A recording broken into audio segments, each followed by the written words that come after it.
ሺህ ሰው በጫንቃው የተሸከመውን ነው የምትሰድበው። እንደሚዝናና ሰው አይደለም።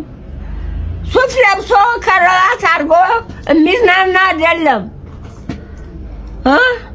እያነከሰ በአንድ እግሩ እያነከሰ ሰው ግንባር ሰው ፊት እየገረፈው ለህዝብ ብሎ ነው። ቁጭ በእንኳን ምግብ ሲበላ አላየነውም። እኛን ነው የሚረዳው። መጸዳዳት የማይችሉ አሉ፣ ቆርቶ መጉረስ የማይችሉ አሉ። እነሱን ሁሉ ገላጥቦ እሱ አፈር በልቶ ለማን ሲባል ነው እሱ ላይ የፈጸመችው በደል ሊሸፋፈንላት የሚችለው? የልጆች አሳዳጊ ነች በሚል ተልካሻ ምክንያት እሷ ነጻነት ላይ የፈጸመቻቸውን በደሎች ማድበስበስ አስፈላጊ አይደለም። ሀቅ ነው፣ እውነት ነው። አይደለም እንደሷ አሜሪካን የመሰለ ሀገር ላይ ልጆችን ማሳደግ ጥያቄ ማንሳት አይደለም ለህግ ጭምር ሊቀርቡ ይገባል። ሰላም ደጉላው ነኝ። ሁላችሁም ይሄንን ቪዲዮ ሼር፣ ኮፒ ሊንክ፣ ሪፖስት፣ ዱት ያደረጋችሁ ብዙ ሰው ይማርበት ዘንድ አድርጉልኝ። እንግዲህ ከሰሞኑ በዚሁ በሶሻል ሚዲያ በመቄዶንያና በሌሎች እነ አርቲስት ሰራዊት ፍቅሬ እንዴት ነበር በቁጥጥር ስር የዋሉት? ሰላም የተከበራችሁና የተወደዳችሁ የውዳሴ ሚዲያ ቤተሰቦች እንዴት አላችሁ? ዛሬ እንግዲህ ከአዳዲስና አነጋጋሪ ጉዳዮች ጋር ተመልሼ መጥቻለሁ። ቪዲዮውን ላይክ ማድረግ እንዲሁም ለቻናሉ አዲስ የሆናችሁ እነዚህ ቻናል ቤተሰብ ያላችሁ ቻናሉን ሰብስክራይብ ማድረግ እነዚህ ቻናል ቤተሰብ መሆን እንዳትረሱ። ቪዲዮዎቹ ላይ ያላችሁን ማንኛውም ሐሳብ ወንድማዊታዊ ምክር ኮሜንት ሴክሽን ላይ በማጋራት ነገ ጥሩ የተሻሉ ማራኪ ስራዎችን ይዤ እንድመጣ አበረታቱኝ። ወደ ቪዲዮቹ 9000 ሰው በጫንቃው የተሸከመውን ነው የምትሰድበው። እንደሚዝናና ሰው አይደለም። ሱፍ ለብሶ ከረባት አድርጎ የሚዝናና አይደለም። እያነከሰ በአንድ እግሩ እያነከሰ ሰው ግንባር ሰው ፊት እየገረፈው ለህዝብ ብሎ ነው። ቁጭ በእንኳን ምግብ ሲበላ አላየነውም። እኛን ነው የሚረዳው። መጸዳዳት የማይችሉ አሉ፣ ቆርቶ መጉረስ የማይችሉ አሉ። እነሱን ሁሉ ገላጥቦ ምግብ አጉርሶ ተንከባክቦ ነው የያዘን። ገብረ ሕይወትን እየሰደበ ነው እንዲዘጋበኛ። ሁላችሁም ታዘቡ። ነገ በኔ ነው። ሁላችሁም ታዘቡ። ይሄ ሰው ምን አጠፋ? የታረዘ በሰበሰበ ነው ይሰደባል። መሰደብ አለበት እንዴ? እሱ የት ሀገር ነው የተፈጠረው? ጠይቁት እስቲ። እሱ መጥቶ ይጎብኝ፣ ይምጣ። ውሸት እንደሆነ ይምጣና መጥቶ ማረጋገጥ ይቻላል እኮ ወሬ ከማውራት። ወሬ ይቅራቅም፣ በወሬ ማውራት ጥሩ ዋጋ የለውም። ስነ ምግባር የለውም። እሱ ጭንቅላቱ አይሰራም። ገብረ ሕይወት የሚሰደብበት ምክንያት የለም። ምን ጥልቅ አድርጎ ነው የሚረዳው? ሰው የሚረዳ የኢትዮጵያ ሕዝብ ነው። እንኳን የውጭዎች እንኳን እየመጡ ይረዳሉ። እናታችንንና መሰል እንግዲህ አረጋውያንን ድሮ ለኢትዮጵያ ለሀገራችን የተለያዩ አስተዋጽኦ ያደረጉ በወጣትነት ዘመናቸው መልካም ስራ የሰሩ እንግዲህ አባት እናቶቻችን አሁን ላይ እድሜ ከርቷቸው እንግዲህ በመቄዶንያ እንደሚገኙ እንዲሁም ለዶክተር ቢኒያም ሲመሰክሩ የተለያዩ ቪዲዮዎች በማህበራዊ ድረገጽ መተግበሪያዎች ላይ ይጋራሉ። እንደምናውቀው መቄዶንያ እንግዲህ ለብዙ እርዳታ ለሚሹ ከ8000 በላይ ለሚቆጠሩ ሰዎች የደረሰ ድንቅና እንግዲህ ታላቅ ተቋም እንደሆነ እናውቃለን። ታዲያ በመስራቹ በዶክተር ቢኒያም እና በመቄዶንያ ላይ የተለያዩ ሰዎች የተለያዩ የስም ማጥፋት ዘመቻዎችን ጀምረዋል። የተለያዩ ማህበራዊ ድረገጽ መተግበሪያዎች ላይ የሚሰራጩ አልባሌ መረጃዎች አሉ። እስኪ እነሱ ምንድናቸው? አንድ ሁለት ቪዲዮዎች ተመልክተን እንመለስና የራሳችንን ሀሳብ አስተያየት እንሰጣለን። ወደ ቪዲዮ። ጥያቄ ማንሳት አይደለም ለህግ ጭምር ሊቀርቡ ይገባል። ሰላም ደጉላው ነኝ። ሁላችሁም ይሄንን ቪዲዮ ሼር፣ ኮፒ ሊንክ፣ ሪፖስት፣ ዱት ያደረጋችሁ ብዙ ሰው ይማርበት ዘንድ አድርጉልኝ። እንግዲህ ከሰሞኑ በዚሁ በሶሻል ሚዲያ በመቄዶንያና በሌሎች ገቦች እርዳታ ላይ በተሰማሩ ግለሰቦች ላይ አንዳንድ ጥያቄ እየተነሳባቸው ይገኛል።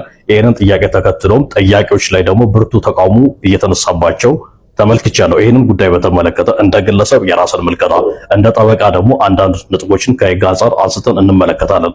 በተለይም ደግሞ እርዳታ ስራ ላይ የተሰማሩ ግለሰቦችን በምንመለከትበት ጊዜ ከሌላው ዓለም በተለየ እኛ ሀገር እነዚህ እርዳታ ስራ ላይ የሚሰማሩ ግለሰቦች የራሳቸው ስራ የሌላቸው፣ የራሳቸው ምንም አይነት የገቢ ምንጭ የሌላቸው፣ ሀብት ንብረት የሌላቸው ሆኖ እናገኛለን። የእርዳታ ስራ እንሰራለን ብሎ የሚሰሩትም ከሌሎች ሰዎች ገንዘብ ሰብስበው ገንዘብ አጠራቅሞ ባሻቸውና ደስ ባላቸው አካሄድ ለሌሎች ሰዎች ገንዘብ የሚያከፋፍሉ ሆነው እናገኛቸዋለን። ከዚህም ባሻገር ደግሞ እርዳታ ስራ ላይ ከመሰማራታቸው በፊት ምንም ስራ ምንም ሀብት ንብረት በስማቸው ያልነበሩ ሰዎች፣ አንዳንዱ ደግሞ ክፍለ ሀገር ላይ ሞተረኛ ጭምር የነበረ አሁን ላይ ግን መኪና፣ ቤትና ሌሎች ንብረቶችን ይዘው አፍርተው እናገኛለን። ስለዚህ ይሄ ነገር የሚያጠራጥር ስለሆነ ጥያቄ ማንሳት አግባብነት ያለው ነው ብዬ አምናለሁ። መንግስትም በዚህ ጉዳይ ላይ ጣልቃ ገብተው በተለይ ገንዘብ ማሸሽ፣ በህገወጥ መንገድ የተገኘን ገንዘብ ህጋዊ አስመስሎ ማቅረብና ሌሎች ወንጀሎች ላይ እነዚህ እርዳታ ላይ የተሰማሩ ግለሰቦች ሊሰማሩ ስለሚችሉ መንግስት በዚህ ጉዳይ ላይ ሲሪየስ የሆነ ክትትል ሊያደርግ ይገባል ብዬ በግሌ አምናለሁ። የመቄዶንያን ጉዳይ በተመለከተ ግን ለዶክተር ቢኒያም ትልቅ ክብር አለኝ። በጣም ድንቅ ስራ እየሰራ ነው። ነገር ግን እየተነሳ ባለው ጥያቄ መሰረት ኦዲት ይደረግ፣ ገቢ ወጪ ይታወቅ፣ ሌሎች ገንዘቦች በየጊዜው የሚሰበሰቡ ገንዘቦች ከምን ላይ ዋሉ ያን ሪፖርት አድርግ ብሎ ጥያቄ ማቅረብ ኃጢአት ወንጀልም አይደለም ነውርም የለውም ብዬ አምናለሁ።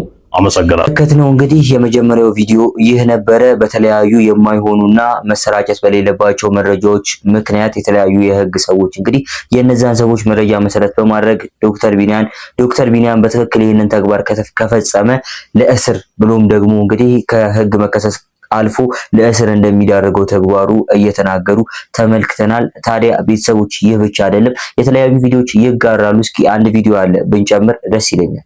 ነገሩ ሳይገባቸው ቢሆኑ ሰዎች ሐሳብ የሚነዱትን ግን አዝናለሁ። ቀደም እንዳል ወዮላቸው ይላል መጽሐፉና እንደው አሁን በዚህ ሰዓት ማለት ነው ጋሽ ሰው ስለ መቄዶንያ አያውቀውም ብለህ የምታስበውን ነገር እስቲ ነገር በቃ ይሄን አያውቀውም የምትለኝ ዋናው የማያውቀው መቄዶንያ ላይ እግዚአብሔር እንደሚሰራ አያውቅም። ቢያውቀው ነው ስለ ገቢ ማሰብ አያወራም ነበር። እና ቋሚ ገቢ ያለም እግዚአብሔር እቺን ደግሞ አይተናት እንመለስ እስቲ። ተውለው እሺ በጣም ምን እያደረከው ነው? ቢጨክን እዚህ ባሉ የአይምሮ ህሙማን ላይ ይጨከናል፣ በዚህ ላይ ይጨከናል። ተው ግድ የላችሁም፣ በዛሬ ጤናችሁ አትኩራሩ። ይህንን ቪዲዮ የምትመለከቱት ነገ ምናልባት እዚች አልጋ ላይ የምትተኙት ባለተራው እናንተ ትሆናላችሁ። እባካችሁን አንድ ሴራን አከሽፈው ዘንድ እዚህ ሚዲያ ላይ የሚጽፉትን የሚናገሩትን ሁሉ ሴራቸውን አከሽፈው ዘንድ እርዱኝ፣ አግዙኝ እባካችሁ። በፈጠራችሁ አምላክ ኢትዮጵያውያን አብዝታችሁ ኮፒ ሊንክ አድርጉልኝ።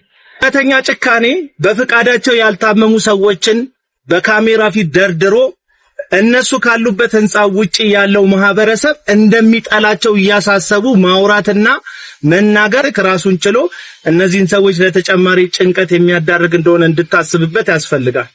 አንተ በግልክ የኢትዮጵያ ኦርቶዶክስ ቤተክርስቲያን አብያተ ክርስቲያናት የግንባታ ማሰባሰቢያ ላይ የምትሳተፈው ተሳትፎ በግልህ በኮሚሽን ገንዘብ እየተከፈላችሁ እንደምትሰሩ በአንዳንድ ወገኖች ጥያቄ ስለቀረበባችሁ ተመሳሳይ ጥያቄ ቢኒያም መቄዶንያ ላይ ሲቀርብ የግልህን ጦርነት በመቄዶንያና በቢኒያም ጦር በኩል አድርገህ ልትዋጋ እንደወጣክ ያስታውቅብሃል።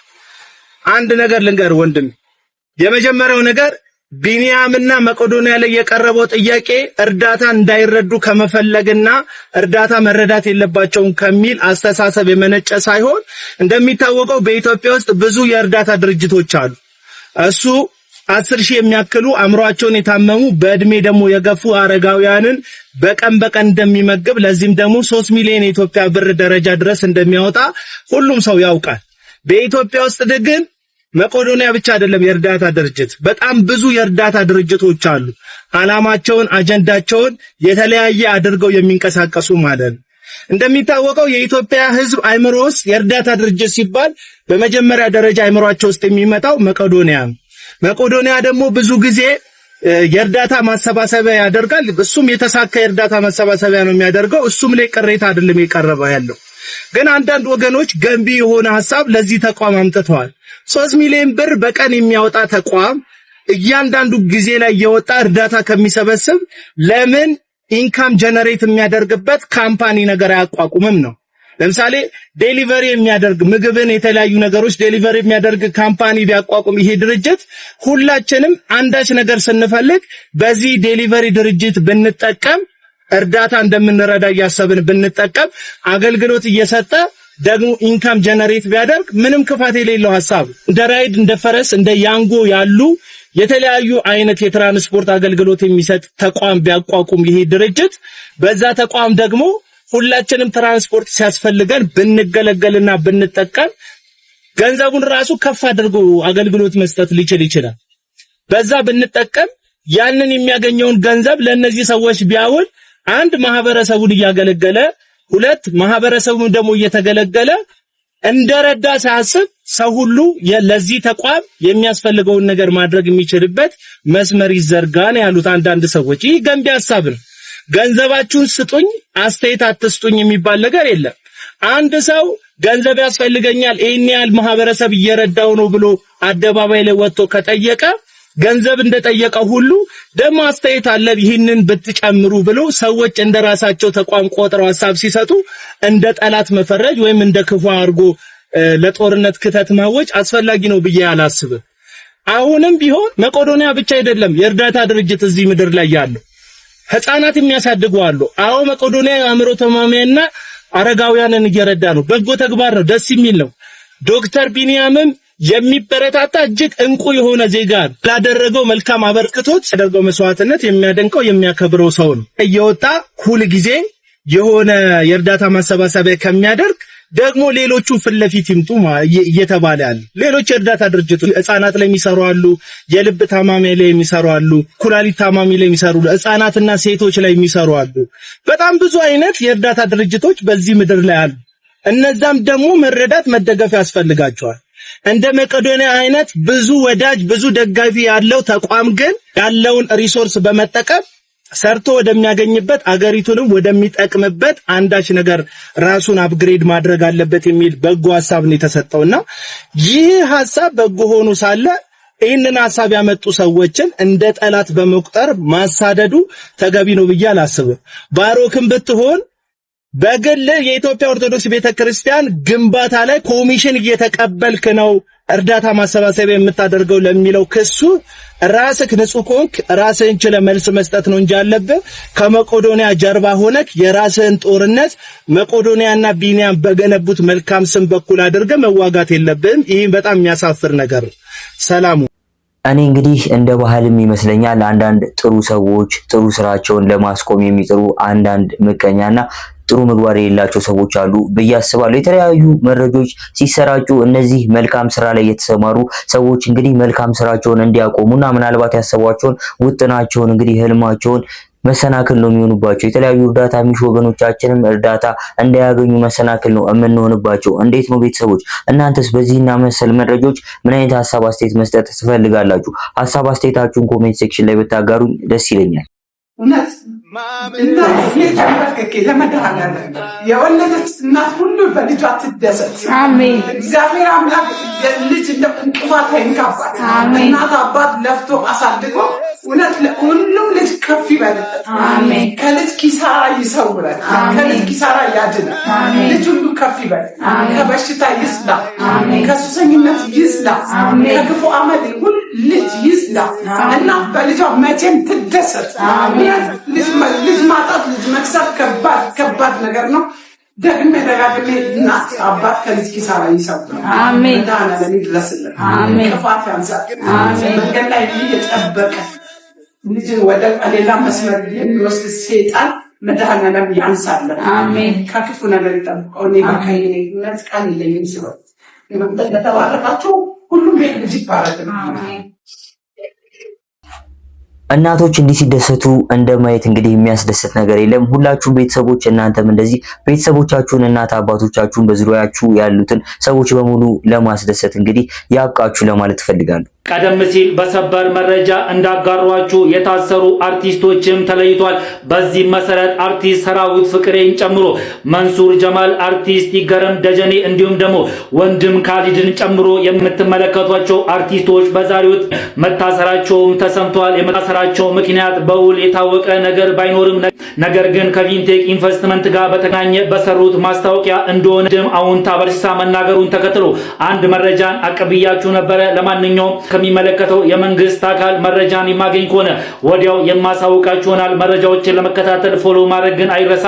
መልካም ምሽት፣ መልካም ቆይታ። ፌንቴክ ቢዝነስ ግሩፕ እንግዲህ ለመካከለኛና በድህነት ወለል ላይ ላሉ ሰዎች በአቅማቸው የኤሌክትሪክ መኪኖችን ለማግኘት አግዛለሁ በተመጣጣኝ ዋጋ በሚል በዚህ በማህበራዊ ድረገጽ መተግበሪያዎች ላይ በተለያዩ ታዋቂ አርቲስቶች እንዲሁም በተለያዩ ታዋቂ የማህበራዊ ድረገጽ ኮንተንት ክሬተሮች ወይም ተጽዕኖ ፈጣሪ ሰዎች አማካኝነት የተለያዩ ማስታወቂያዎች ሲሰሩ ተመልክተናል። በመጀመሪያ ዙርም እንግዲህ ለተለያዩ ሰዎች እንግዲህ የኤሌክትሪክ መኪና ሲሰጥ ተመልክተናል። በዚህ ዙሪያ እንግዲህ ዋና አሉ የተባሉ የሀገራችን አርቲስቶች እና ይህ ጉዳይ የሚመለከታቸው ሰዎች በቁጥጥር ስር ውለዋል። እስኪ ምንድነው ጉዳዩ ተመልክተን እንመለስ። እነ አርቲስት ሰራዊት ፍቅሬ እንዴት ነበር በቁጥጥር ስር የዋሉት? መቼም ዛሬ ሰበር ዜናውን ከነገርኳችሁ በኋላ የነ ሰራዊት ፍቅሬ መታሰርን ብዙዎች ዜናውን ከኛ ወስደው ምንጭ እንኳን ሳይጠቅሱ እያሰራጩት ነው። ጥሩ ነው፣ ግን ምንጭ ቢጠቀስ ጥሩ ነው። ሌላ ጊዜ እንዴት እንደተያዙ ስላያያዛቸው ሁኔታ ደግሞ አሁን መረጃዎች ደርሰውኛል። መረጃዎችን እነግራችኋለሁ። አዳዲስ መረጃዎችም ስለ ቤተሰብ ሁኔታም እነግራችኋለሁ። እስከ መጨረሻው ተካተሉት። የፊንቴክ ኢንቨስትመንት ሰለባዎች ትላንት ማክሰኞ በፍትህ ሚኒስቴር ባደረጉት ሰልፍ ዛሬ ውጤት ሰምተዋል። ሰልፈኞቹ ህግና መንግስት ባለበት ሀገር ገንዘባችንን ተበላን፣ በ950 ሺህ ብር የቅድሚያ ክፍያ መኪና ሰጣቸዋል ያለ ተቋም የውሃ ሽታ ሆነብን፣ መንግስት እያለ በጣራ ፀሐይ ተዘረፍን በማለት በተለያዩ መንግስታዊ ቢሮዎች ድምጻቸውን ሲያሰሙ ነበረ። ይሄንንም በዛሀበሻ ዜና ዘግበናል። የእነዚህ ተጎጂዎች ጩኸት ሰምቶ አቃቤ ሕግ የድርጅቱ አምባሳደር የሆኑና ከድርጅቱ ጋር ግንኙነት አላቸው የተባሉትን አርቲስቶችና ታዋቂ ሰዎችን የፌዴራል ፖሊስ በቁጥጥር ስር አውሎ ቃላቸውን እንዲቀበል አቅጣጫ ሰጠ። ፖሊስም ከአቃቤ ሕግ በተሰጠው አቅጣጫ መሰረት ቲክታከሩ መንሱር ጀማልና አብርሃም ግዛውን ወደ ተቋሙ የምርመራ ቢሮ ማለትም ሜክሲኮ አካባቢ ወደሚገኘው ቢሮ እንዲመጡ ጥሪ አስተላለፈ። በፖሊስ ጥሪ መሰረት አብርሃም ግዛውና ቲክታከሩ መንሱር ጀማል ዛሬ ረቡዕ ከሰዓት በኋላ ወደ ፌዴራል ቢሮ አመሩ። በመቀጠልም አርቲስት ይገረም ደጀኔ ወይም አስቴርና ወንድም ካሊድ የተባለ የግብረሰናይ ድርጅት አለኝ የሚል ግለሰብ እንደዚሁም የኢቢኤስ ጋዜጠኛ የሆነው ዳንኤል ተገኝና አርቲስት ሰራዊት ፍቅሬ ተከተሉ። ፖሊስ የምርመራ ስራውን በእነሱ ላይ እንደጀመረና እዚሁ እንደሚያድሩ የዕለቱ የስራ ሰዓት ሲያልቅ ለቤተሰቦቻቸው አሳውቋል። የዛሀበሻ ምንጮች እንደገለጹት የጠርጣሪዎቹ ጠበቃ ደንበኞቿ የሆኑት ታሳሪዎች ተይዘዋል ወደተባሉበት ፌዴራል ፖሊስ አመራች። ነገር ግን ፖሊስ ጠበቃዋን መግባት አይቻልም ሲል እንደመለሳት ቤተሰብ ለዛሀበሻ ገልጿል። በዚህ መሰረት ቤተሰብ ለስድስቱም ታሳሪዎች ቀለብና ልብስ አቀብሏቸው መመለሱን ሰምተናል። ተጨማሪ መረጃዎችን ይዘን እንመለሳለን። ጉዳዩን እንደተመለከታችሁት ነው እንግዲህ በሚገርም መልኩ እንደዚህ ትልልቅ ሰዎች በትላንትናው ዕለት በቁጥጥር ስር ውለዋል። ወደፊት የተለያዩ አዳዲስ መረጃዎች ይኖራሉ። አዳዲስ መረጃዎች የሚኖሩ ስለሆነ ፌንቴክ ቢዝነስ ግሩፕ እንግዲህ የተለያዩ ታላላቅ ሰዎች ማስታወቂያ እንደሰሩ ይታወቃል። በዚህ ዙሪያ እንግዲህ ግለሰቦች ወይም ደግሞ የተለያዩ ሰዎች ባነሱት ጥያቄ መሰረት እነዚህ ሰዎች በህግ ቁጥጥር ስር ውለዋል። ወደፊት አዳዲስ ነገሮች የሚፈጠሩ ከሆነ ይዤላችሁ መጣ ነው የሚሆነው። ለጥንቃቄ ግን ቤተሰቦች እንደዚህ አይነት እንግዲህ ነገሮችን ስትጀምሩ ምን ያክል እውነተኛ ናቸው የሚለውን ነገር ብታጣሩ ባይነኝ። ምክንያቱም መጨረሻ ላይ እንደዚህ አይነት ነገሮች እንዳይፈጠሩ ማለት ነው። ኦሬዲ ክስ መስርቻለሁ። ጉዳዩ ህግ ይዞታል። በጭራሽ አሁን ከኮንሰርቲም ከምንም በላይ የሚበልጥብኝ ይሄ ጉዳይ ነው። ህግ ደግሞ መከበር አለበት። ከህግ ሁላችንም ከህግ በታች ነን። እኔ እንዲህ ነው አልልህም፣ ቃል እምገባላችሁ ግን እውነታውን ይዤ ከፍርዱ ጋር እዚህ ወንበር ላይ እንደምናገር ቃል ገባላችኋለሁ።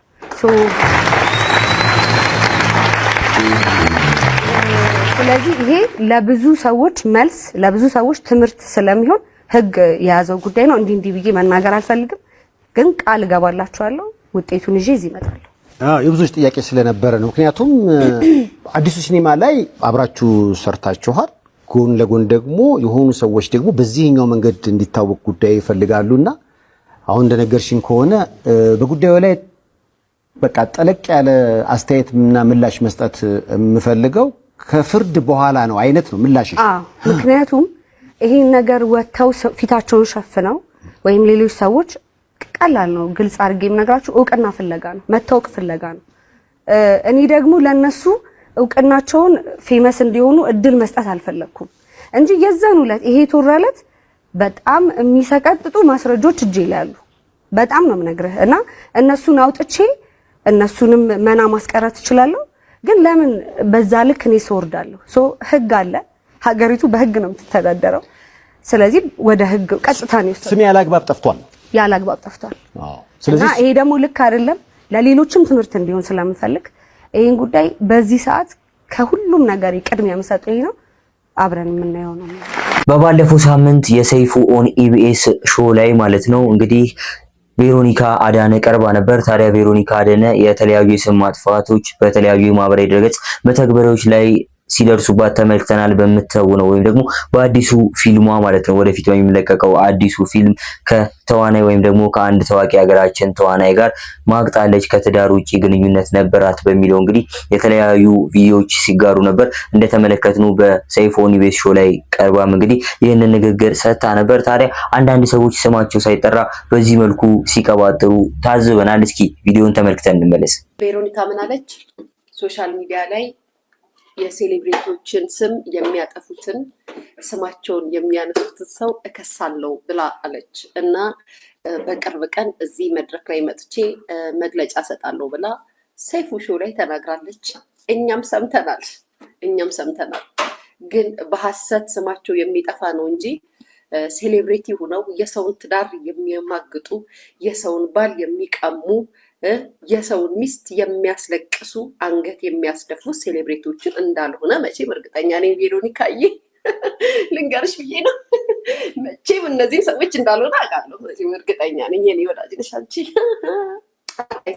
ቬሮኒካ ያለችው በሐሰት ያለ ስማቸው። አሁን ለምሳሌ ሰሞኑን የሆነ ድራማ ስትሰራ አይ ቲንክ ልጅቷ የልጁ ባለቤት ወሬውን ካልሰማችሁ ልንገራችሁ። የልጁ ባለቤት ወጥታ ቪዲዮ ሰርታለች፣ ግን ስሜሽን አላደረገችም። እውነት ለመናገር ያው ሰው ወጥቶ የቬሮኒካን ስሜሽን እያደረገ ሲያወራ ነበረ። የሆነ ፊልም አንድ አዲስ ድራማ እየሰራች ነበረ። እንደውም ምንድን ነው የምትሉት ምናምን አላልኳችሁ? ምን በኮመንት አዲስ ድራማ እየሰራች ከልጁ ጋር ፍቅረኛ ማቾቹ ነው መሰለኝ የሚሰሩት። በዛ ፊልም አስታከው የሆነ ነገር ብለዋታል። ያያችሁት ነገር ነው። ግን ደግነቱን አልሰማሁም እውነት ለመናገር። ያንን አሳካ ነው በዛ ሰዓት ስሟን ያነሱትን ሰዎች ነው። ግን ቬሮኒካ እርግጠኛ ነኝ ሴሌብሬቲ ሆነው በየቤቱ ቤት የሚያንኳኩትን፣ ትዳር የሚያስለቅሱትን፣ የሰውን ባል የሚቀሙትን፣ ስብና ዝና ያላቸውን ሚስቶችን የሚያስደርጉትን ሴሌብሬቲዎች ግን ብንናገር አትከሽንም ማለት እነሱን ብንናገር ግን አትከሽንም። ስም በውሸትማ ስም ከጠፋማ መክሰስ ትችላላችሁ። ማን አትክሰሱ አላችሁ? ክሰሱ፣ ድብን አድርጋችሁ ክሰሱ። እጅ ለእጅ ተያይዛችሁ ተጠራርታችሁ ነው እንደውም መክሰስ ያለባችሁ። ሀቅ ያለ ስማችሁ እንዴ! ስንት ዓመት የገነባችሁትን ስምማ ማንም ተነስቶ ድርምስ ሲያደርገውማ መክሰስ አለባችሁ። በሱ ተማመናለሁ። ግን በየቤቱ የሚቀሙ የሚያለቅሱ ሴቶቹንስ ስለነሱስ ማን ነው ሚዲያ ላይ ወጥቶ የሚነገርላቸው? እነሱን ነው ለእነሱ ነው እየተከራከርን ያለ ነው እየተናገርን ያለ ነው። ቤተሰብ ጋይስ ላይክ አድርጉ እንጂ ምን አባታችሁ ዝም ብላችሁ የምታፈጡ? ላይክ አድርጉ ወይ እኔ ፍቅር ልክ አይደለሁ? ቤተሰብ ልክ አይደለሁ? እና ያረችው በባለፈው በድራማ ምክንያት ብዙ ሰው ከአርቲስቱ ጋር የሆነ ነገር ሲሏት ነበረ። እሷን ማለት ነው እነዛን ሰዎች መሰለኝ አይ ቲንክ አይ ዶንት ኖ የእውነት ማረጃ እና ማስረጃ ደርሶ ትዳራቸውን እንደፈቱ እያሳዩንና እየነገሩን ያሉ ሰዎችን አይደለም ያለችው። አመሰግናለሁ። ምን እናንተ አሁን ጋይስ እኔ እኮ ታስቡኛለች ከሀገር ማዶ ተቀምጣችሁ የሆነ ነገር ሲባል ሊያ እንደዚህ። አመሰግናለሁ። ብዙም አላወራበት የተያዘ ጉዳይ ነው። እንግዲህ እንደተመለከትነው ነው ይህ ጉዳይ ሊያሾን ይመለከታል አይመለከትም የሚለው ጉዳይ ወደፊት የምናየው ጉዳይ ነው። ግን የሷ ንግግር ብዙዎችን እንግዲህ ሲያነጋግር ነበር። ቤተሰቦች ለዛሬ ይዤላችሁ የመጣኋቸው ቪዲዮዎች እነዚህ ሊመስሉ ነበረ። ቪዲዮቹን እንደወደዳችኋቸው አልጠራጠረኝ። ቪዲዮውን ላይክ በማድረግ እንዲሁም ለቻናሉ አዲስ ሆናችሁ የዚህ ቻናል ቤተሰብ ያልናችሁ ቻናሉን ሰብስክራይብ በማድረግና የዚህ ቻናል ቤተሰብ በመሆን በተጨማሪም ቪዲዮቹ ላይ ያላችሁን ማንኛውም ሀሳብ አስተያየት ወንድማዊ ምክራችሁን ኮሜንት ሴክሽን ላይ በማጋራት ነገ ጥሩ የተሻሉ ማራኪ ስራዎችን ይዤ እንድመጣ አበረታቱኝ። በቀጣይ እንግዲህ በጥሩና ማራኪ ስራዎች እስከምንገናኝ እስካሁን ለነበረን ቆይታ እጅግ አመሰግናለሁ። ይመቻችሁ። ቴንክ ዩ